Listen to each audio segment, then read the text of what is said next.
नमस्कार दोस्तों, नई कृषि दर्पण में आपका स्वागत है। और जैसा कि एक कहावत कहा गया है, जहाँ चाह वहीं राह है। इस डेयरी फार्म की शुरुआत हमारे पशुपालक चाचा जी ने 2004 में शुरुआत किया था और इनके पास इतना अनुभव है कि इस अनुभव का आज हम इस वीडियो में फ़ायदा लेंगे। साथ में एक और वीडियो में आपको दिखाऊंगा कि यहाँ की जो ब्रीड इन्होंने रखी हुई है, कैसे तैयार किया है, किस तरह का मतलब कि कितना दाम में वो मिल जाएंगी। ये आइडिया बहुत सारे पशुपालकों को जो है भ्रम में डाल कर देता है। तो इस वीडियो में हम जानेंगे कि कैसे इस फार्म को मैनेज करते हैं, मैनेज करने का इनका तरीका क्या है, क्योंकि अलग अलग फार्म पे अलग अलग तरीके से मैनेज किया जाता है। तो मैनेजमेंट के बारे में जानेंगे। और दूसरी वीडियो में दिखाऊंगा जिसमें यहाँ का जो ब्रीड है उसकी मैं परिचय आपको कराऊंगा, कैसे तैयार करते हैं, कितने में मिल सकती है। तो पूरा का पूरा डिटेल्स लेंगे इस फार्म पे। तो सबसे पहले मैं कहूँगा कि चैनल पे नया है तो पहले सब्सक्राइब कर लेंगे, साथ में बेल आइकन का बटन को प्रेस कर लीजिए ताकि जब भी मैं वीडियो बनाऊँ तो आपको अपडेट्स जो है मिलता रहे। नमस्कार सर, स्वागत है हमारे इस यूट्यूब चैनल नई कृषि दर्पण में। नमस्कार। सबसे पहले आप अपना परिचय दे दीजिएगा थोड़ा सा। हमारा नाम नारायण यादव हुआ। जी, कितने साल से आप इस डेयरी फार्म का जो बिजनेस आप कर रहे हैं इस चीज़ को? ये बिजनेस हम 2004 से कर रहे हैं। 2004 से कितने पशु से शुरुआत किए थे? 2004 में स्थिति मेरा गड़बड़ था, पैसा वैसा उतना नहीं था। मैं एक गाय लाए थे। एक गाय कितने रुपए का आपका उस समय में उस पड़ा था? टाइम हमारा गाय 16,000 के खरीदे थे दिलदार नगर में मेला से। जी, और वही करीब करीब 1,000-1,500 रुपया लाने ले जाने का खर्चा भाड़ा वाड़ा लगा। मतलब 17-18 हज़ार रुपये में आपने शुरुआत किया था। हाँ, शुरुआत शेड बनाए थे या घर में ही शुरुआत कर दिए थे शुरुआत में? नहीं, ऐसी ही शुरुआत किए थे। शेड वोड नहीं बनाए थे। पहले हम किराया का मकान में रहते थे। जी, 2007 में हम यहाँ आए हैं तो 2007 में मेरे पास 4 गैया हो गई थी। जो 2004 में खरीदे थे उसी के मतलब साले साल बच्चा देती गई और बच्चियन को बढ़िया खिलाते पिलाते गए, उसी से बढ़ते गया। क्या बढ़िया मतलब उसमें आप खिलाते रह गए, उसमें तैयार हो गई जैसे कि वो? जैसे हमको आपको भोजन अच्छा चाहिए, ढंग का भोजन चाहिए, उसी हिसाब से गाय को भी ढंग का भोजन देना होगा, देखना होगा। और नहीं तो थोड़ा सा खिला दीजिए, भूसा और कुटी खाली खिला दीजिए तो ना गाय के शरीर विकास करेगा ना बच्चा के विकास होगा। इसमें हर एक 3 महीना 4 महीना में कीड़ा का दवा देना पड़ता है और ये सब देखना पड़ता है। शरीर में इन लोगों को कीड़ा उड़ा हो जाता है, अठाई चमकन जिसको कहते हैं देहाती भाषा में। इस सब के लिए देख रेख बराबर चाहिए। और खान पान में विशेष ध्यान, ये नहीं कीजिए कभी 5 किलो अनाज दे दिए तो कभी 10 किलो दे दिए एक जानवर के, कभी वो नहीं दिए तो ज़्यादा अनाज भी दे दिए तो पेट खराब हो जाएगा, दूध भी खत्म हो जाएगा, पतला पैखाना करने लगेगी। तो शुरुआत एक गाय से किए हाँ, थे, एक गाय फिर से। 2007 में 4 गाय हुई। हाँ, अभी आपके पास टोटल कितनी? हमारे 2021 पास में अभी सब बड़ी गैया में से 20 गो है, 4-5 गो बच्चा है, सब 25-26 गो मेरे पास जानवर है। 25-26 गाय में कितना दूध निकल जाता है पूरा? वो अभी हम 1.5 क्विंटल के आसपास में निकाल रहे हैं पर डे। शुरुआत एक गाय से किए थे। दूध कैसे बेचना शुरुआत किए थे, क्योंकि दूध बेचना काफ़ी कठिन काम है? दूध बेचना बहुत काफ़ी कठिन काम है। उस टाइम मैं 15 रुपये लीटर दूध बेचता था। जी, और कठिन तो बहुत ज़्यादा कठिन काम है, दूध बेचना आसान बात नहीं है। बहुत खटाल लोग खोलते हैं लेकिन दूध नहीं बेच पाते हैं। इस कारण से बंद हो जाता है। ये कारण वही ना है, जैसे अभी हम 50 रुपये लीटर दूध बेच रहे हैं, 50 रुपये लीटर दूध बेच रहे हैं, मोटा मोटी 2 लाख के आसपास मेरे पास आ जाता है रुपया। लेकिन उसमें 1,60,000 1,50,000 हम खर्चा गाय में कर देते हैं। लोग सुन के दंग रह जाता है, भाई इतना खिला देते हैं आप? तो भैया उतना खिलाते हैं तब मेरे पास गैया है। बहुत डेयरी वाला बस देखे जो रुपया आया तले रुपया के दूसरा कारोबार स्टार्ट कर देंगे। तो एक गाय खरीदे, फिर उसके कितने दिन के बाद गाय खरीदे थे? फिर 2011 में हमारे पास कुछ पैसा हो गया, दूध की आवश्यकता बढ़ा, मांग बढ़ा, तो 2011 में एक गाय और खरीदे। तो उसके बीच में सिर्फ एक गाय से ही और 4 गाय से ही काम चला रहे थे? हाँ हाँ, तो धीरे धीरे मैंने बढ़ते गया और काम चलते गया, मांग बढ़ते गया, उस हिसाब से हम गाय को फिर दूसरा गाय खरीदे। फिर वह सब दुइये गाय से फिर बढ़ते बढ़ते हमारे पास इतना गैया है। मतलब उसी का सब बच्चा है ना? उसी का सब बच्चा है, एक ही का। तो वो अभी आपके पास पशु है कि 2004 में जो आपने 2004 में जो खरीदे थे वो बेचारी इसी बरस 23 जुलाई को गुजर गई। 23 जुलाई को गुजर हाँ, गई। 20 बरस के उम्र में, 20 बरस मान लीजिए 20 का बेसी हो गया होगा। हम 4 में उसको खरीदे हैं, उस टाइम भी 4-5 साल का होगी वो। तो शुरुआत में आपको परेशानी क्या हुआ था? शुरुआत जो करते हैं हम, परेशानी काफ़ी होता है, तो क्या परेशानी? नहीं, हमको तो कोई परेशानी नहीं हुआ, हम कोई परेशानी नहीं झेले। हमारा दूध तो बिकता रहा और होटल में हम कभी नहीं बेचे हैं दूध। सब रोजा में 1 किलो 2 किलो 4 किलो जो मेरा ग्राहक, अभी हमारे पास 135 ग्राहक हैं। 135 घर होम डिलीवरी हम देते हैं। घर से करीब करीब 20 आदमी यहाँ से ले जाते हैं। बाकी सब हम घर घर जा जाकर पहुंचा देते हैं। 25-26 गाय रखे हैं, अकेले चलाते हैं कि और किसी लेबर को भी रखे हैं? लेबर नहीं, सब घर परिवार सब साथे मिलकर सब मतलब टोटल साथ घर परिवार के सहारे ही आप इसको मैनेज कर हाँ लेते हैं? हाँ कर लेते हैं। नौकर रखने के बाद नौकर नहीं रहता है, इसलिए नहीं नौकर रहता है आदमी कि जो हमारा घर इसी जगह सटा हुआ है। नौकर के मतलब कि उसको फ्री जगह चाहिए, आज़ाद, ताकि वो कुछ अनाज चोरा के बेच दे, कुछ दूध बेच दे, ये सब इस तरह का जो काम हाँ रखते हैं। लेकिन कुछ दिन रहा, 10,000 रुपया महीना देते हैं, 3 टाइम खाना पानी देते हैं, लेकिन फिर भी 1 महीना 2 महीना रहेगा फिर भाग जाएगा। तो डेयरी में लेबर का प्रॉब्लम है? मतलब हाँ प्रॉब्लम है, लेबर की समस्या है? समस्या है, रहेगा तो कहेगा जो गोबर हम नहीं फेंकेंगे। तो डेयरी में सबसे मुख्य काम है गोबर फेंकना, गाय से दूध निकालना, दूध बेचना। खियाना कोई बड़का काम नहीं है। खियाना के अलावा इसको रोग में और क्या क्या प्रॉब्लम होता है? रोग में होता है प्रॉब्लम, क्या? जैसे अभी तो हमारे पास वैसा रोग नहीं आया है। थनैला होता है? थनैला होता है तो थनैला का उपचार हम स्वयं कर लेते हैं। क्या अपने से करते हैं स्वयं का उपचार? वो थनैला के ट्यूब आता है 200-250 रुपये का मलहम, उसको लगा देते हैं। जेंटामाइसिन के इंजेक्शन थन में ही डाल देते हैं। और कुछ नहीं हुआ तो उसका इंजेक्शन आता है 500-600 रुपये का इंजेक्शन हम अपने लगा लेते हैं। अच्छा, ऐसा क्या करें कि थनैला हो ही नहीं? उसके लिए आपको विशेष व्यवस्था करना होगा। विशेष व्यवस्था में आपको 20 गैया के लिए कम से कम 5 एकड़ के प्लॉट चाहिए। 20 गैया के लिए 5 एकड़? हाँ 4 एकड़ 5 एकड़ के प्लॉट चाहिए। रकबा उतना रकबा में रहे तो जगह जगह इन लोगों को व्यवस्थित कर दीजिए। खाने का अलग व्यवस्था, उसके बाद खाली दुहाली, उसके बाद रहने के इन लोगों का अलग व्यवस्था। खुला मैदान में छायादार पेड़ पौधा रहे, वृक्ष लगाया हुआ रहे, सूखा जगह में बैठे इन लोग, फ्रेश जगह में। मतलब इन लोगों के 4 गो स्थान बनाना चाहिए। 4 गो स्थान अगर रहेगा तो इन लोग अपना ढंग से होगा, थनैला नहीं होगा। थनैला होने का मुख्य लक्षण, मुख्य कारण है जैसे सीढ़ है, गिल्ला है, गिला में बैठ रही है, थन के मुंह खुला है, थनैला होता है। तो सुबह में आप कितने बजे से इसमें लग जाते हैं? हम सुबह में 4 बजे भोर से हर हालत में जग जाना है और 4 बजे भोर से भिड़ जाते हैं, लग जाते हैं। तो खाने खिलाने में इनको आप क्या क्या देते हैं? खाने खिलाने में पशु आहार देते हैं, चोकर देते हैं, दरिया देते हैं और खली देते हैं, बादाम खली, तीसी खली जी। हाँ जैसा रेट हो। अभी बहुत ज़्यादा महंगा है तो अभी खली बंद कर दिए हैं।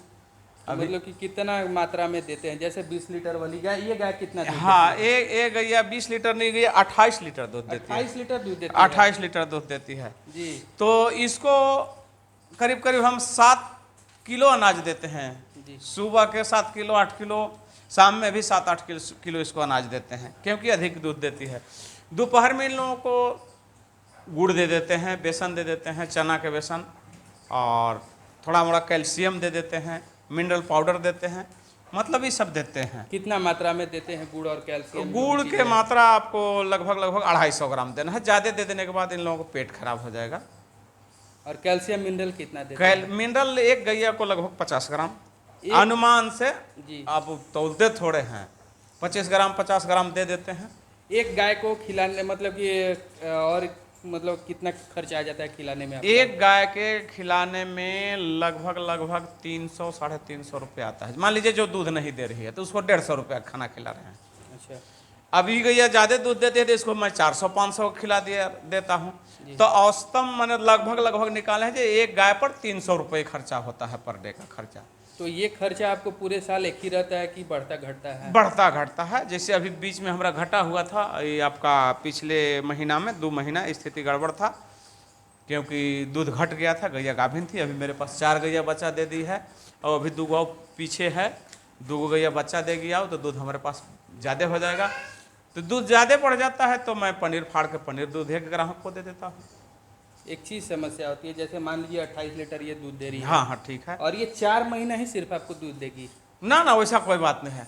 ये बेचारी को दूहत बच्चा दी है, दूहे हैं शाम के और सुबह बच्चा दे दी, दूध कभी बंद नहीं होता। ये काम धेनु है। मतलब 28 लीटर से तो नहीं तो हाँ नीचे आ जाती है। वही तो मैं बोल रहा हूँ, 4 महीने देखिए, हाँ उसके बाद फिर कम हो जाएगा। हाँ कम होता है, लेकिन उतना दिन कम नहीं होता है। कितना तक आती है? हमको ये गैया कै महीना बतावे, मैंने पाल खाने के बाद 6ठा महीना तक 20-22 लीटर दूध दे रही थी। ओकरा बाद 3 महीना कम दुहाई है, 12 लीटर 14 लीटर दुहाई है। 14 लीटर 12 लीटर दुहाते हुए बच्चा दे दी है और अभी फिर 20 लीटर पर आ गई। ये दुहात बच्चा दे दी है। एगो देखिए परसाल जो खरीदे हैं वो गैया भी दुहाते दुहाते बच्चा दिए, दूध बंद नहीं हुआ है। अच्छा, दूध अगर सुखा दें छोड़ दें तो खाना बंद करना, और खाना बंद कर देंगे तो गैया कमजोर हो जाएगी। इस साल खाना देते हैं तो देते हैं, और जब खाना देते हैं तो दूध मिलता है तो मिलता दूध सुखाते नहीं है। है? नहीं सुखबे नहीं करता है। आओ बाकी गैयन तो अगले बयान में फिर इसको दिक्कत नहीं होता है? कुछ नहीं, अगला बयान हमारे पास तीसरा चौथा बयान हो गए, घर के बछिया है ये। अब ये ऐसी सब दिन दुहा रही है तो दुहा रही है, कोई दिक्कत नहीं, कोई प्रॉब्लम नहीं। कभी रिपीट होती है कि नहीं गाय? रिपीट बार बार सीमन लेने? हाँ, वैसा शिकायत है। इसके पीछे क्या कारण है? इसके पीछे कारण है मेरा टाइमिंग गड़बड़ हो सकता है, अब तो अनुमाने ना लगाएंगे, या सीमन जो दे रहे हैं उनका गड़बड़ हो सकता है, तो ये कारण हो सकता है। अच्छा, कितने दिन पर हीट में आ जानी चाहिए जनरली? गाय को खान पान सही रहा तो बच्चा देने के बाद 2 महीना का अंदर हीट में आ जाना चाहिए। 2 महीने आ जाती है हमारी गाय। अच्छा, मान लीजिए अभी हीट में आई तो फिर सीमन कब देंगे उसको हम? अभी जब गैया हीट में आ गए, हम देख लिए इसको, उसका पहचान होता है, लक्षण होता है, डिस्चार्ज गिराती है, तो जो पशुपालक है वो समझ जाते हैं। हम समझ गए जी गाय मेरा हीट में है, हीट में है तो इसको बर्दाश्त कर लेंगे, 24 घंटा के बाद ही बुलाएंगे। 24 घंटे? हाँ, उसके बाद फिर सीमन और रिपीट का सीमन देते हैं कि नहीं देते दोबारा? फिर जैसे 24 घंटे में दे दिए मान लीजिए नहीं ले, फिर उसके बाद देते हैं कि नहीं? 12 घंटे 14 घंटे के बाद फिर दोबारा देते हैं कि नहीं देते? नहीं वैसा नहीं, वैसा हम नहीं दिवाते हैं। वैसा मान लीजिए फेल कर गया तो फेल कर गया, तो मान लीजिए हमारा टाइमिंग गड़बड़ हुआ, टाइम नहीं पकड़ाया, एक चीज़। दूसरा चीज़ सीमन की गड़बड़ी। तीसरा चीज़ गाय के बच्चेदानी में कुछ गड़बड़ी तो नहीं है, जिसे बच्चा दी कुछ रह गया फांस के कचड़ा गंदा कुछ, तो उस स्थिति में गाय पाल नहीं रखती है। ऐसा शिकायत ऐसा तो होता है। क्या करते हैं उस समय में? वैसे फिर दोबारा दिवा देते हैं। कितने दूसरा बार 20-21 दिन में जब हीट में जब आ जाएगी तो दिवाते हैं। उसके बाद भी अगर नहीं पाल रखी तो फिर बच्चेदानी की सफाई कराते हैं। उसका तो सिस्टम उसमें ये समस्या दूर हो जाती है? हाँ, बच्चेदानी के साफ करने के बाद समस्या दूर हो जाती है। दूध किस रेट से सेल कर देते हैं? दूध अभी हम 50 रुपये लीटर सेल कर रहे हैं टोटल दूध। मुनाफा आपको मतलब हो जाता है, नहीं हो पाता? हाँ, नहीं मुनाफा होता है। मुनाफा है इसमें? हाँ, ऐसा हाँ, नहीं कि बहुत सारे लोग कहते हैं कि इसमें मुनाफा नहीं है। मुनाफा उस आदमी के नहीं होगा जैसे इसमें हम 2 नौकर रख लेते, ठीक है जी। 2 नौकर रखते तो 2 नौकर में मान के चलिए यही खाना पानी दे के 10,000 रुपये महीना दे के मोटा मोटी 28 से 30,000 रुपये खर्चा उन्हीं लोग में हो जाता नौकर में। जी। हम लोग अपना से मेहनत कर रहे हैं, 1.5 क्विंटल निकाल रहे हैं दूध। नौकर के भरोसे अगर इसको छोड़ दें तो ये 1.5 क्विंटल वो नौकर नहीं दे पाएगा। अनाज इतने खिलाएगा, सब कुछ इतने करेगा, लेकिन उसको आइडिया नहीं है, जानकारी नहीं है, न वो ढंग से दूह पाएगा, न ढंग से खिला पाएगा। किसी को ज़्यादा खिला देगा, किसी को कम खिलाएगा, किसी को पानी पिलाएगा, किसी को नहीं पिलाएगा। तो आपका ये शेड का हाइट कितना है अभी जो आपका ये पूरा है? ये शेड का हाइट मेरा इसका 8 फीट ऊंचाई पर है। ये यहाँ से 8 फीट। और हाँ। किनारे में कितना है सर? किनारे में करीब 6-7 फीट है, वही लगभग। और ये पूरा कितना चौड़ाई है पूरा लेके अगर देखेंगे तो? इसका चौड़ाई लगभग 50 फीट के है। लंबाई कितना है सर? लंबाई 50 फीट मानिए, चौड़ाई इसका चौड़ाई और लंबाई 35। हाँ, 35 फीट चौड़ा है। और नाद का हाइट कितना आपने लिया है? नाद का हाइट मेरा वही 2.5 फीट का है। 2.5 फीट का हाइट है। हाँ। और गहराई उसका कितना है नाद का? गहराई 1.5 फीट रखे हैं। 1.5 फीट रखे हैं। हाँ। तो कोई नया में अगर शुरुआत करना चाहता है डेयरी फार्म तो उसको आप क्या कहना चाहेंगे? हाँ, कहना हम यही चाहेंगे जो अपना से अगर सब करने की औकात रखता है तो करे, और नहीं तो दूसरा के भरोसे ना करे, तो बर्बाद हो जाएगा। दूसरे के भरोसे नहीं, अपने बलबूता पर जो हम कर लेंगे, हम इसको संभाल लेंगे। अब अपने करते संभालते हुए दूध को भी बेच लेना है तब। अब दूधे अगर नहीं बेच पाएगा तो BMC में ले जाके, मेधा कंपनी का है यहाँ पर, वो आपको 22 रुपये 20 रुपये 25 रुपये लीटर दूध खरीदेगा। तो उस स्थिति में गाय को भी खाना नहीं दे सकते हैं। अपने तक खाना दूर रहे, नसीब अलग हो जाएगा, गाय को भी नहीं खिला सकते हैं। जिस हिसाब से महंगाई हुआ है, अभी 8 रुपये किलो भूसा खरीदना पड़ रहा है, कुटी खरीदना पड़ रहा है, 24 रुपये किलो मकई के दरिया खरीदना पड़ रहा है, 28 रुपये किलो पशु आहार है, चोकर है 24 रुपये किलो। इस हिसाब से मिला जुला काफ़ी ज़्यादा महंगाई बढ़ा हुआ है। तो कितना रुपए लीटर दूध होना चाहिए तो तो फायदा? अभी के समय में दूध 60 रुपये लीटर होना चाहिए, तब जाके benefit हाँ कुछ बेनिफिट मिलता। लेकिन समस्या ये है जब भाई हमरा न उस खातिर न 60 रुपये होना चाहिए, देहात में लोग घास भूसा ऐसी चर के मतलब कोई खर्चा नहीं। अब देहात में 10 गो 5 गो जानवर रख ले, 1 लीटर 2 लीटर कर करके 5 लीटर 10 लीटर हर एक घर में दूध निकल जाता है। हरा चारा मिल जाता है आपको कि नहीं? हमको नहीं मिल पाता है, यहाँ नसीब में नहीं है। तो बिना हरा चारा का भी चला लेते हैं आप? तो बिना हरा चारा के तो काजे कैल्शियम देते हैं, मिनरल पाउडर देते हैं, गुड़ देते हैं, ये सब आइटम क्यों देते हैं? वही सब कारण है। हरा सबसे ज्यादा समस्या किस मौसम में होता है, गर्मी में, जाड़े में या बरसात में? सबसे ज़्यादा समस्या होता है आपको गर्मी में। गर्मी और बरसात ये दोनों मध्य भाग में। जी हाँ, क्या समस्याएं होती है इसमें? समस्याएं गढ़वा का तापमान बहुत ज़्यादा जी। है, गर्मी बहुत ज़्यादा बढ़ जाती जी है। जी। इसी समय स्थिति गड़बड़ होता है, दूध ज़्यादा ये हो जाता है, घटता है। ठंड में कैसे इनका रख रखाव? ठंड में बहुत सुंदर, बहुत अच्छा। ठंड के लिए इन लोग राजा चीज़ है। ठंडा पड़े तो इन लोग खूब खाएगी और खूब दूध देगी और मस्त रहेगी। कोई बर बीमारी, कोई तबाही, कोई थनैला मनैला, किसी प्रकार का कोई दिक्कत नहीं होता है। जाड़ चाहे जितना जाड़ पड़े उससे इन लोगों को कोई कष्ट नहीं होता है। जाड़ में बिल्कुल ठीक रहती है ये सब। जी, इतनी सारी जानकारी आपने दी सर, इसके लिए बहुत बहुत धन्यवाद। और हमारे चैनल पर है इसके लिए भी सर बहुत बहुत धन्यवाद। कितना मिनट का हो बाबू?